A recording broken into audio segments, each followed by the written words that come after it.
Hi guys, welcome back to Legend and Lies. Today we're in sunny Miami. We're in the Palmetto Bay area of Miami, and we are going to be featuring the murder of Sean Taylor. Now, Sean was an NFL superstar whose life was cut short, way too short. But just before I get into Sean's murder, I wanted to start by saying how incredibly grateful I am for the support that I got on the Altador murder video.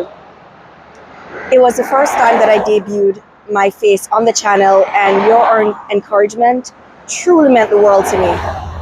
And it has given me so much more confidence to go on. It has definitely put a pep in my step for today's video. So thank you so much.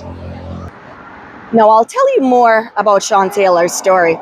He was one of the most electrifying players in the NFL. He was a young star whose life was tragically cut short in November 2007. Now, I'll walk you through the entire story. We're actually on the block where this incident occurred. So I'm going to turn the cameras around so you're able to see exactly where I am. So here we are on the block of Sean Taylor's former house.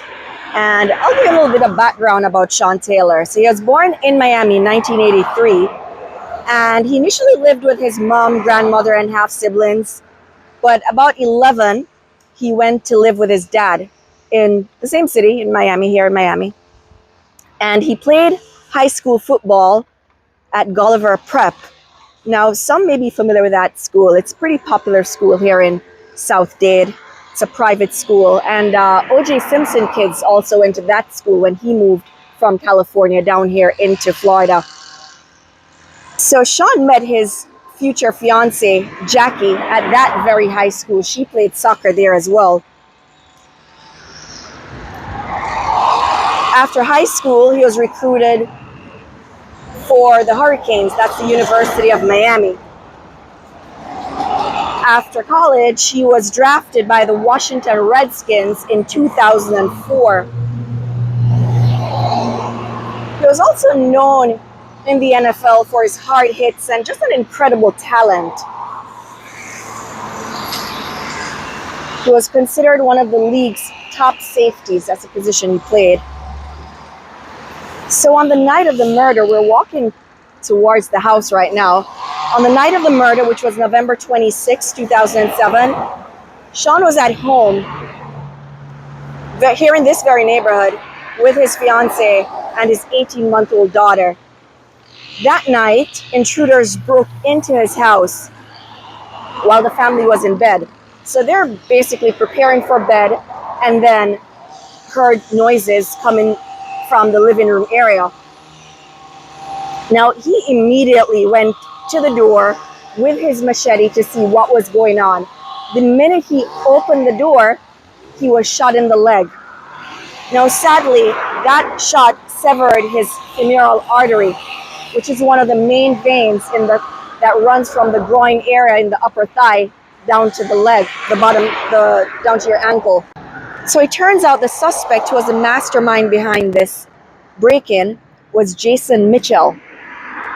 And Mitchell was actually at Sean's home a few weeks prior to the murder for a birthday party that Sean had for his sister.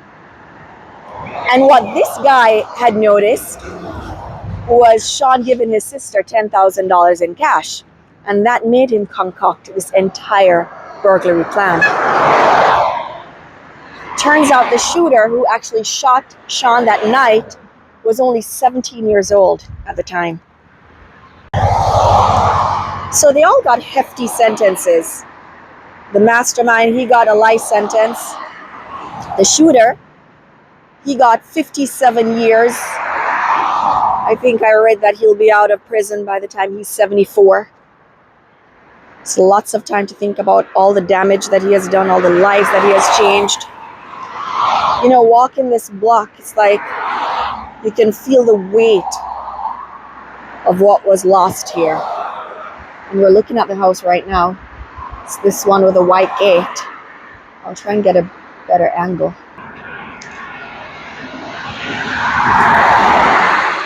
This is the home.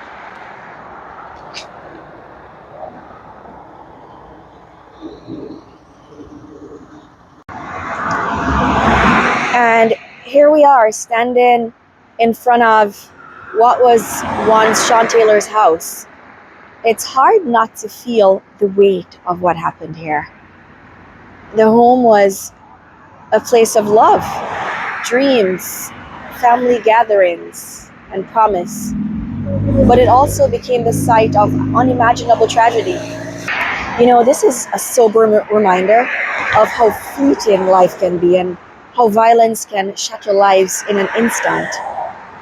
So I'll be heading over to the cemetery where he was laid to rest to pay respects to a man who left an unforgettable mark on the NFL. And for all those who knew him, once there, I'll share more about his daughter, Jackie Taylor, and the incredible person she has grown up to be.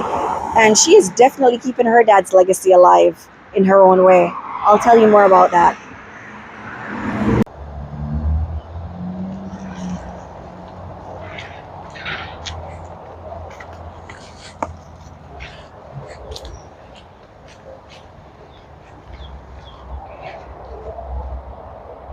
And here we are, folks, at the gravesite for Sean Taylor, number 21 for the Redskins, one of the best safeties in the NFL. And at the time of Sean's death, his daughter Jackie Taylor, she was only 18 months old. She was subsequently raised by her mom here in Miami. And she has grown up to be a dedicated athlete, just like her dad. She attended Gulliver Prep, same school her dad went to, and she was a star volleyball player. She led her team to the first state championship. Similar to her dad, he too led Gulliver to their first football championship. And she subsequently received a scholarship at the University of North Carolina, Chapel Hill, where she now plays volleyball. To honor her father's legacy, she actually chose to wear the iconic number 21 jersey, which is so cool. She too has also expressed a deep commitment to preserving her father's memory. She stated, "My biggest thing that has always been just making sure his name stays alive." And you are doing just that, young lady. I'm sure he's very proud of you. And that's it for today, folks. The final resting place of Sean Taylor. You know, we're reminded of the incredible legacy he left behind, not just as a football star, but as a father, a son, and inspiration to so many. As we leave these flowers, we pay our respects to a life gone too soon, but never forgotten. May the souls of the faithful departed rest in peace.